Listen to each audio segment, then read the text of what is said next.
Sir नमस्कार। नमस्कार sir. Sir क्या नाम है आपका? मेरा नाम रघुनाथ शाह। सर कहाँ से आए हो? मैं नेपाल का जनकपुर से आया हूँ। जनकपुर एक बहुत बड़ी धार्मिक स्थल है, सीता माता को वहाँ बहुत बड़ा मंदिर भी है, उससे भी फेमस है वो जगह।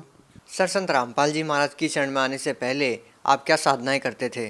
मैं सतगुरु रामपाल जी महाराज के शरण में आने से पहले मैं कुछ दिन गायत्री परिवार में हवन यज्ञ और तप किया।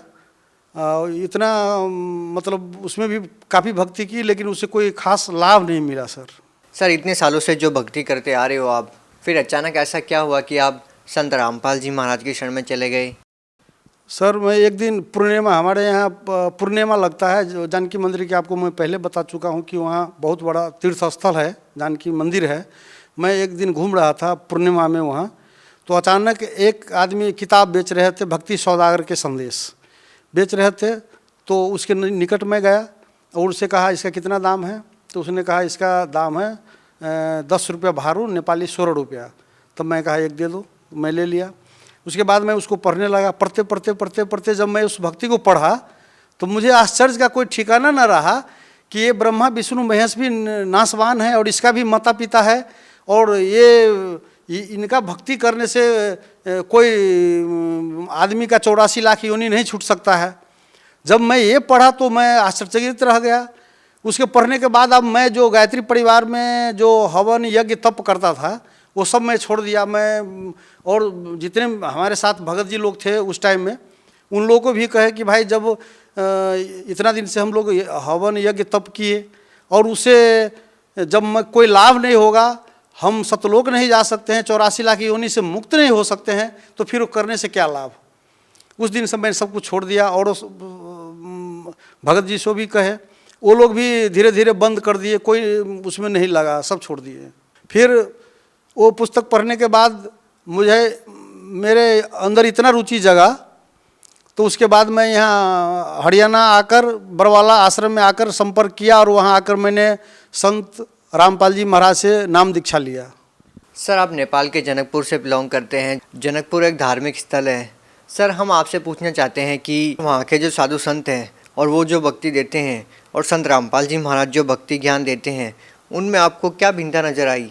जी, मैंने गौर से देखा तो वहाँ के किसी महात्मा को यह नहीं पता था वास्तव में कि ब्रह्मा विष्णु महेश जी के भक्ति करने से वो 84 लाख योनि से बाहर नहीं जा सकते हैं, उसी में रहना पड़ेगा 84 लाख योनि में।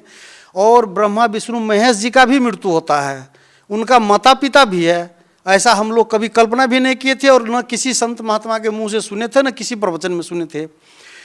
और संत रामपाल जी महाराज जो भक्ति मार्ग देते हैं वो सच्चा भक्ति मार्ग है। और सत्य पुरुष, सनातन पुरुष, जो अमर पुरुष है, जो कभी विनाश नहीं होते हैं, जो सतलोक में रहते हैं, उनका गीता अध्याय 17 का 23 से लेकर 27 तक वर्णन है। ओम तत्सत, 3 प्रकार का सच्चिदानंद घन ब्रह्म कह के वर्णन है। इस बारे में आज तक हमारे नेपाल का कोई भी महापुरुष, मुझे तो लगता है भारत का भी कोई महापुरुष इस बारे में कुछ बताया होगा ऐसे मुझे नहीं लगता है। मैंने हमेशा टीवी देखता था, कृपालू जी महाराज का टीवी देखता था, और बहुत सारे संत महात्माओं को जो रामायण पाठ करते थे, गीता पाठ करते थे, उन सबका मैंने देखा, लेकिन किसी में मैं इस विषय वस्तु को लेकर चर्चा करते हुए नहीं देखा।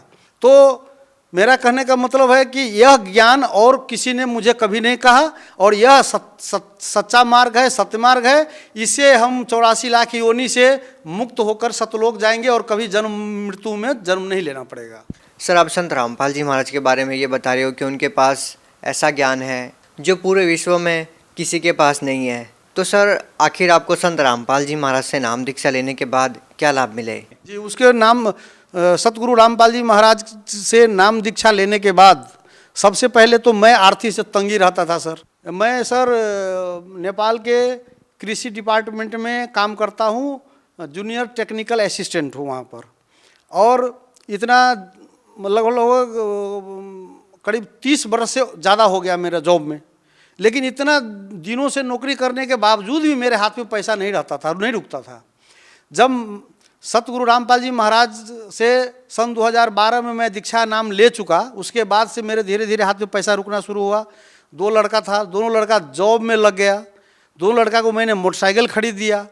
मैं बीमार हमेशा रहता था, मेरा बीमार ठीक हो गया, बार बार टॉयलेट जाना, नाक से पानी गिरना, वो सब मेरा ठीक हो गया। तो इससे बड़ा मेरे लिए क्या चाहे कि सतमार्ग मिल जाए, स्वास्थ्य लाभ हो जाए, लड़का लड़की सब जॉब में लग जाए और मेरा आर्थिक स्थिति मजबूत हो जाए। ये तो मेरे लिए सबसे बड़ी गरीब और खुशी की बात है। और तो अन्य छोटे मोटे कई लाभ, जैसे मैं बस से मेरा एक्सीडेंट हुआ था पहाड़ में, बस गिर गई 6-7 फीट नीचे खाई में, बस लटक गई बांस पर, तो 24 आदमी वहाँ स्पॉट पर डेथ हो गया और मैं सकुशल बच गया। उसी मालिक के कृपा से, रामपाल जी महाराज की कृपा से, अगर मैं नाम दीक्षा नहीं लिया हुआ रहता तो मेरे साथ भी वही हो सकता था जो 24 आदमियों के साथ हुआ। सर, जैसा कि आप नेपाल से बिलोंग करते हैं और आपकी तरह लाखों लोग और भी हैं जो संत रामपाल जी महाराज से बिलोंग करते हैं, लेकिन सर हम अगर हिंदुस्तान की बात करें तो संत रामपाल जी महाराज काफ़ी विवादित रहे हैं, उनके ऊपर बहुत सारे आरोप लगते रहे हैं, उनके बारे में आप क्या कहना चाहेंगे? संत रामपाल जी महाराज के ऊपर जो आरोप लगाए गए हैं वो किसी भगत ने नहीं लगाए, वो सरकार ने लगाए हैं। सरकार क्यों लगाए है वो सरकार जानेंगे, लेकिन हम लोग को बहुत अच्छे से लाभ हो रहा है, हम लोग को अच्छा मार्ग मिला, हम लोग को जान सुरक्षा है, सब चीज़ ठीक है, तो हम तो अच्छे मानेंगे, हम तो बुरे नहीं मानेंगे। सर, जैसा कि अभी संत रामपाल जी महाराज जेल में हैं, तो सर जो लोग अभी भी संत रामपाल जी महाराज से जुड़े हुए हैं, तो बहुत सारे लोगों का ये कहना है कि जो लोग अभी भी संत रामपाल जी महाराज से जुड़े हुए हैं वो एक अंधभक्ति के तहत उनसे जुड़े हुए हैं। सर क्या कहना चाहेंगे?